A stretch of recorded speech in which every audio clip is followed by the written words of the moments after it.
Lately, the news headlines have all been a lament of the dismal state of the American and international economy. Oil prices fluctuate daily as the political climate changes. But what if there was a way to stabilize the U.S. oil supply and ensure fair pricing? Currently, 16% of all U.S. oil comes from the Prudhoe Bay area in Alaska, but there are untouched stores in Arctic National Wildlife Refuge. ANWR, as it is known, is 19.6 million acres of land in northeastern Alaska.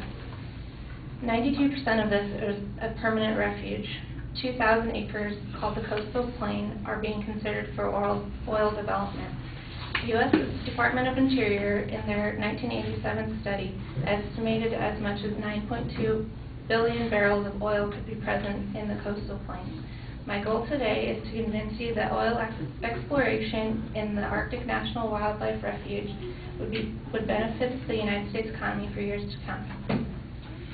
First off, oil prices affect the economy in all 50 states. A new oil source in America would create an economic stimulus for the entire nation. We all know oil prices affect our daily lives more than is immediately shown, especially for small business owners. Teresa Lindner, a resident of Fairbanks, Alaska, and owner of Dark Horse Enterprises, a small horse training business, explained to me how detrimental high oil prices can be. Think about driving a diesel truck hauling 5 horses, 2 hours every few days. That's a lot of fuel. A few months ago, when the oil prices were so high, she told me that she had to cut back on the number of customers that she could even accommodate because she couldn't afford the fuel prices to haul the horses. The U.S. imports over 60% of all of its oil supplies, nearly $55.1 billion a year in oil imports. According to Arctic Power, the U.S. could save $14 billion a year if the oil in the coastal plain was utilized. Also, exploration of ANWR would create anywhere from $250,000 to 735,000 jobs.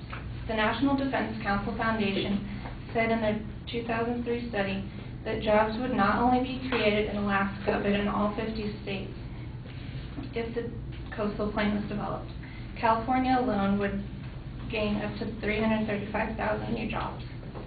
At the peak of all oil production proposed, $4.1 billion in revenue would be allocated to the federal government through lease rentals, royalties, and taxes, and $4.7 billion would be given to the states to the same thing. Secondly, opponents say drilling would hurt wildlife, but there's evidence to the contrary. Out of the 19.6 million acres that comprises ANWR, only 1.5 million acres, or 8% of the entire refuge, is being looked at for development. And if there was any drilling to occur, only 2,000 acres would even be affected. The other 92% would be untouched.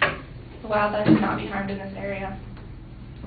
In the Prudhoe Bay area, where drilling is already occurring, over the 20-year period that oil has been extracted from the area, the caribou herd has actually grown from 3,000 animals to 32,000 animals, so they've actually benefited. Teresa Lindner also said that the caribou use pipeline in her yard as a windbreak and a way to stay warm. The third and last issue is that of the oil itself. The media is always talking about the evils of oil and saving the environment. Billions of dollars are spent every year on developing green energy technology, but we still need oil until green energy can take over. The National Renewable Energy Laboratory continues extensive research on everything from wind energy to geothermal options to hydrogen power. But have any of you seen a real decline in the use of oil? The Energy Information Administration estimated in 2008 that only 7% of the nation's energy supply comes from renewable energies. This is mostly due to geographic remoteness of green energies and the expensive nature of building green energy plants in comparison to drilling for oil. In conclusion, We know that drilling in ANWR would be beneficial for America. It creates thousands of jobs while raising revenue for government and for the entire nation.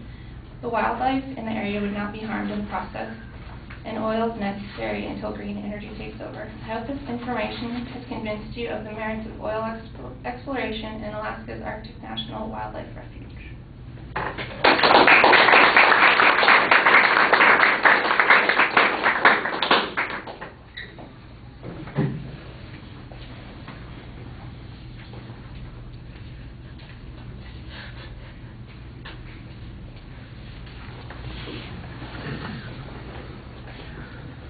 All right, there's good background information. You do clearly state what your claim is. There's no setup of what the contents are going to be, but there's a good explanation of what the controversy is. Your internal signposting is very clear, so the argument's easy to follow, and the assumptions are also pretty clear.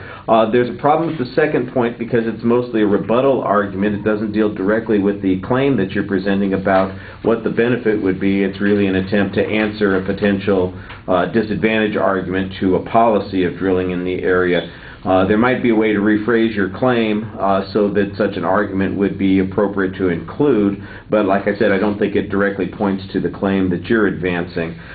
You had some good illustrations of some of the cost issues that are, or the use issues that we're faced with. You had good factual data and statistical information about the oil that's available there.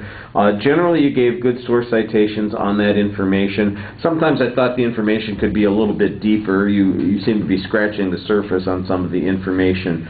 The pacing is a little bit off sometimes. Maybe a bit slow, a little inconsistent with your audience contact, but you had an excellent summary at the end of the speech and a very clear exit. I did think that the argument on a lack of progress on alternative sources was a good way to make that third argument work for you. And again, I think that you've got a good argument there, but it could also use a little bit more development. All right, thank you.